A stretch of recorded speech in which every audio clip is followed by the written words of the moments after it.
Bengali style mutton curry আলু দিয়ে মাংসের ঝোল গরম গরম ভাতের সাথে জাস্ট জমে যায়। হ্যালো গাইজ, আমি সুজাতা। আজকে আপনাদের সাথে এই রেসিপিটাই শেয়ার করব। কমপ্লিট কুকারে বানাবো রেসিপিটা।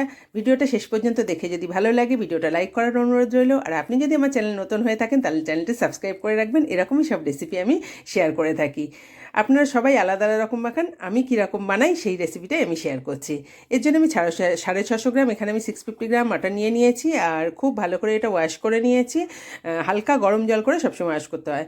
আমি 6 থেকে 8টা শুকনো লঙ্কা নিয়েছি, কিছুটা গোলমরিচ, দালচিনি, লবঙ্গ, রসুনের বেশ 10-12 কোয়া, আর 2 ইঞ্চির মতন আদা সব নিয়ে একটা পেস্ট বানাবো। আমি অল্প জল দিয়ে দিতে হবে এই পেস্টটা বানানোর সময়। খুব ভালো পেস্ট, একদম মিহি করে পেস্টটা বানাতে হবে। এদিকে মাটনটা ধুয়ে রাখা মাটনের মধ্যে আমি নুন, হলুদ আর একটু পরিমাণ মতন সর্ষের তেল আর 4টে পেঁয়াজ, ছোটো ছোটো সাইজের 4টে পেঁয়াজ আমি কেটে রেখেছিলাম সেটা দিয়ে দিলাম। আর যে পেস্টটা বানিয়ে রেখেছিলাম, যে মশলাটা, সেটাও দিয়ে এটা ভালোভাবে ম্যারিনেট করে কিছুক্ষণের জন্য রেখে দেবো। অন্তত আধ ঘন্টা এটা রাখলে বেশ ভালো হয়। ঘন্টাখানেকও রাখতে পারেন ফ্রিজের মধ্যে, আর বাইরে রাখলে আধ ঘন্টার মতন রাখলেই হয়ে যাবে। এদিকে আমি কটা আলু নিয়েছি, ছোট ছোট সাইজের আলু গোটা গোটা নিয়ে নিয়েছি, ভালোভাবে ছাড়িয়ে ধুয়ে নিয়ে এতে একটু একটু ফুটো করে দিচ্ছি, যাতে ভাজার সময় এর ভিতরে ভালো করে নুন হলুদ সব ঢুকে যায়। অল্প নুন আর হলুদ মাখিয়ে নেব এটাতে। এবার প্রেশার কুকারটা বসিয়ে দিয়ে এর মধ্যে 2 চামচের মতন আমি সর্ষের তেল দিয়ে দিচ্ছি। পুরো রান্নাটাই সর্ষের তেলে হবে, কারণ মটনের টেস্টটা সর্ষের তেলে খুব ভালো খোলে।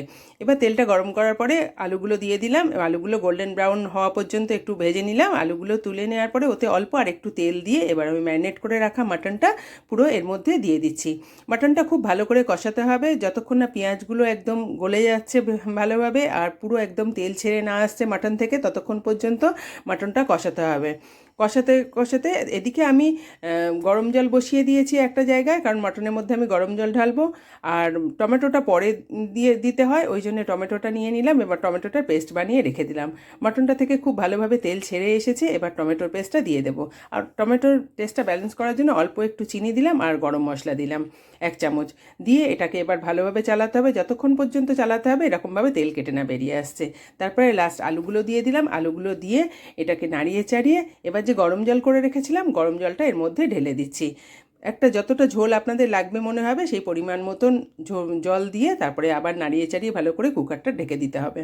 এবার আমি এখানে 8টা সিটি দিয়েছিলাম। 8টা সিটি দেওয়ার পরে কুকারটা একটু ঠান্ডা হওয়ার পরে দেখলাম যে স্টিমটা পুরো বেরিয়ে গেছে। এবার খুলে দেখলাম যে অপূর্ব সুন্দর হয়েছে। আর অল্প ধনেপাতা কেটে রেখেছিলাম, ধনেপাতা কুচি এর ওপরে ছড়িয়ে দিলাম। অসাধারণ টেস্ট হয়েছিল। আমার জিভে আবার জল চলে আসছে ভিডিওটা এডিট করতে করতে। আশা করছি ভিডিওটা আপনাদের ভালো লেগেছে। ভিডিওটা ভালো লাগলে অবশ্যই লাইক করবেন, আর চ্যানেল নতুন হয়ে থাকলে চ্যানেলটি সাবস্ক্রাইব করবেন। Thanks for watching.